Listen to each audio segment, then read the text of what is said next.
warahmatullahi wabarakatuh. Perkenalkan, nama saya Sofia Bahijah. Saya dari jurusan Tarjamah, Fakultas Adab dan Humaniora. Di sini saya akan memberikan opini tentang pembentukan kata dan istilah pada mata kuliah leksikografi. Dalam Kamus Besar Bahasa Indonesia, leksikografi adalah cabang ilmu bahasa mengenai teknik pengumpulan kamus atau teknik penyusunan kamus. Jika sudah berbicara tentang kamus, tentunya berbicara tentang bahasa. Apa sih bahasa itu? Bahasa adalah bunyi yang keluar dari alat ucap manusia.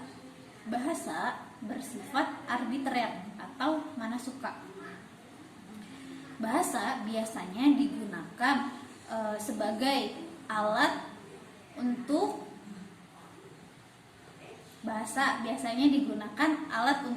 berbicara kepada manusia atau berinteraksi kepada manusia. Bahasa merupakan sistem yang sudah pasti bersifat sistematis, yang memiliki ciri-ciri yang khas. Perlu dijelaskan di sini pengertian dari kata dan istilah. Yang pertama adalah kata.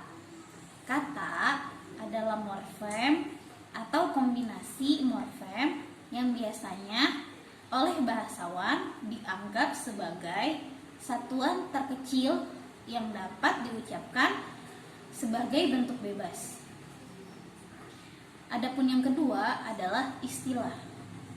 Istilah adalah kata atau gabungan kata yang dengan cermat mengungkapkan konsep, proses, keadaan, atau sifat yang khas dalam bidang tertentu.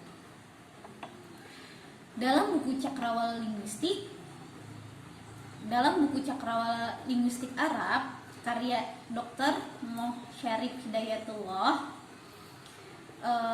cabang ilmu linguistik yang membahas tentang bahasa disebut dengan gramatikal. Gramatikal atau tata bentuk kata adalah bagian dari tata bahasa yang mempelajari bentuk-bentuk kata dan segala proses pembentukannya. Morfologi mengidentifikasikan satuan-satuan dasar bahasa sebagai satuan gramatikal. Dalam bahasa Arab, morfologi dikenal dengan ilmu sorof yang merupakan satuan gramatikal yang membahas masalah struktur intern kata. Untuk selanjutnya, sebagai suatu disiplin ilmu, gramatikal tidak bisa berdiri sendiri tanpa adanya keterikatan atau ketergantungan pada ilmu yang lain. Oleh karena itu, morfologi tidak bisa lepas dari 3 disiplin, yaitu fonologi, sintaksis, dan semantik. Morfologi merupakan salah satu dari 4 unsur pokok.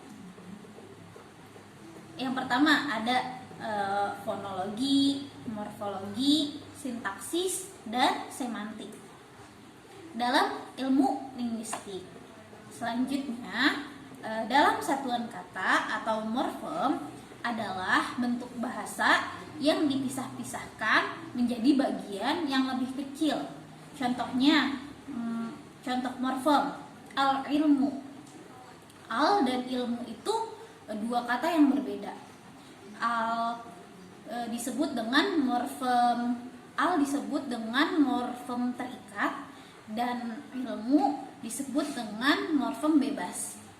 Mengapa demikian? Karena al dikatakan morfem terikat karena al tidak bisa berdiri sendiri tanpa adanya kata setelahnya.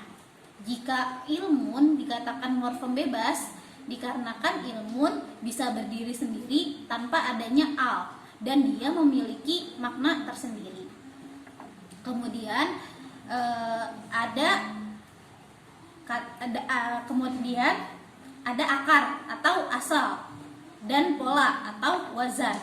Yang dimaksud dengan akar atau asal di sini adalah asal sebuah pembentukan kata.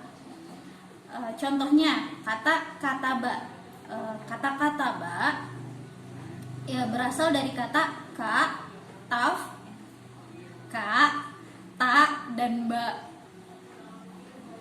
Dari kata ini yang nantinya akan menghasilkan beberapa pola atau bentuk kata atau bentuk yang disebut dengan pola wazan. Contohnya pada kata kataba yang diwazankan menjadi yaktubu yang artinya menulis, diganti lagi menjadi maktabun yang artinya meja, kemudian diganti lagi yang menunjukkan tempat, katibun yang berarti perpustakaan.